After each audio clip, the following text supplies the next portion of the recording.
किसान भाइयों नमस्कार, मैं खुशीलाल मौर्य आप सभी किसान भाइयों का एक बार फिर से स्वागत करता हूं अपने यूट्यूब चैनल बिमलाक फार्म में। किसान भाइयों आज हम बात करने वाले हैं कि सरसों की फसल में पहला पानी कब दें और स्पेशल फर्टिलाइज़र कौन कौन सी है जिससे कि अच्छी लंबी शाखाएँ निकले, कली हो, मोटे वजनदार दाने हों तथा तेल की मात्रा अधिक निकले, जिससे कि आपकी पैदावार बढ़ सके। किसान भाइयों पूरी जानकारी प्राप्त करने के लिए वीडियो को शुरू से अंत तक जरूर देखें। जो किसान भाई अभी तक हमारे चैनल पर नए हैं कृपया चैनल को जरूर सब्सक्राइब करें, लाइक कमेंट और शेयर करें। किसान भाइयों चलिए इन बातों पे बात करते हैं। किसान भाइयों सरसों की अधिक पैदावार के लिए सरसों की सिंचाई पर विशेषकर महत्व देने की ज़रूरत होती है। वैसे सरसों की पैदावार बढ़ाने के लिए केवल फर्टिलाइज़र ही भूमिका नहीं निभाता है, इसके अलावा कुछ भी बातों का ध्यान रखना जरूरी होता है। तो पहला बात यह होता है कि किसान भाइयों बीज को कम बोना चाहिए। कम बीज बुआई करने से क्या होता है कि पौधे से पौधे के बीच की दूरी स्पेस होता है जो अच्छी होती है, जिससे आपकी फसल हवादार रहती है। हवा पौधे का जड़ का विकास होता है, पौधे से अधिक वारांची शाखाएं निकलती हैं। किसान भाइयों पौधे का तना मोटा होता है, इसलिए फसल की अच्छी से विकास होने के लिए बीज को कम बोना चाहिए। यदि हाइब्रिड किस्म की बुआई कर रहे हैं तो आप 1 किलो प्रति एकड़ के हिसाब से बीज की बुआई करना चाहिए। वहीं पे अगर आपको देसी बीज की बुआई कर रहे हैं तो वहाँ पे 1.5 किलो प्रति एकड़ के हिसाब से बीज की बुआई करना चाहिए।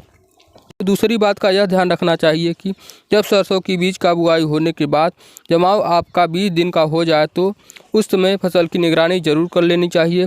यदि पौधे से काफ़ी नज़दीक हैं तो खेत में कुछ पौधों को उखाड़ देना चाहिए।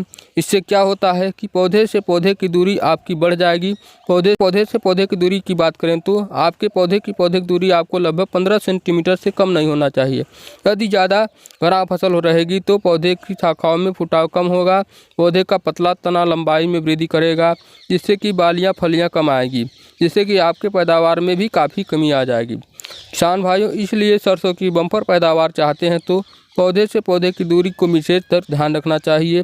तीसरी बात का यह ध्यान रखना चाहिए कि सरसों की फसल में अगर खरपतवार ज़्यादा निकल गए हों तो क्योंकि खरपतवार की वजह से आपकी फसल में ग्रोथ नहीं आएगी, जिससे कि आपकी पैदावार घट सकती है। किसान भाइयों खरपतवार की वजह से विकास रुक जाता है, नहीं पता चलता है, क्योंकि जो भी खाद हम पानी अपने फसल में देते हैं उसका ज़्यादातर मात्रा खरपतवार ले लेते हैं। भाइयों सरसों की खरपतवार के लिए अभी तक कोई रासायनिक दवा नहीं उपलब्ध है, इसलिए सरसों की खरपतवार के लिए निराई गुड़ाई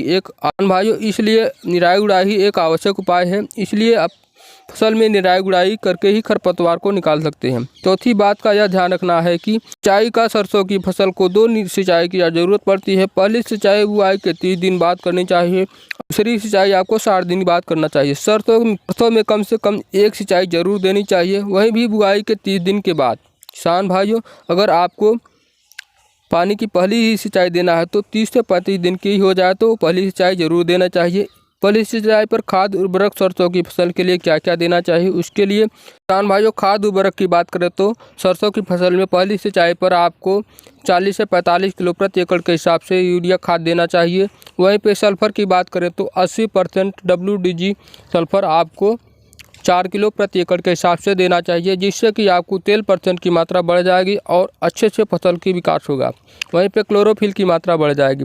वहीं पे अगर जिंक सल्फेट की बात करें तो आपको 5 किलो प्रति एकड़ के हिसाब से 33% वाला जिंक सल्फेट का प्रयोग करना चाहिए। इन सभी खाद को एक में मिलाकर आपको जब 4 से 5 दिन की सिंचाई के बाद आपको एक छिट्टा लगाकर सभी को बिखेर देना चाहिए, जिससे कि आपकी अच्छी फसल ग्रोथ करे और अच्छी शाखाएं मिलकर चले। किसान भाइयों सभी इन खादों का प्रयोग करने के बाद आपकी फसल एकदम हरी होकर चलेगी, जिससे पत्तियों की क्लोरोफिल की मात्रा बढ़ जाएगी। वहीं पे पौधे से अधिक शाखाओं का फुटाव होगा। सल्फर आपकी फसल को पाले से बचाने की काम करेगा, दानों में तेल की मात्रा ज़्यादा से ज़्यादा होगा। पहली सिंचाई पर यूरिया सल्फर जिंक देने का बहुत ही बढ़िया रिजल्ट मिलेगा। किसान भाइयों पहली सिंचाई देने के बाद आपकी फसल 70 से 80 दिन की हो जाए तो फसल की निगरानी जरूर कर लेना चाहिए। यदि फसल में कोई फंगस बीमारी का अटैक दिख रहा है तो उसमें कीट का प्रकोप दिख रहा है तो उसके नियंत्रण के लिए फंजीसाइड और कीटनाशक का स्प्रे जरूर करना चाहिए।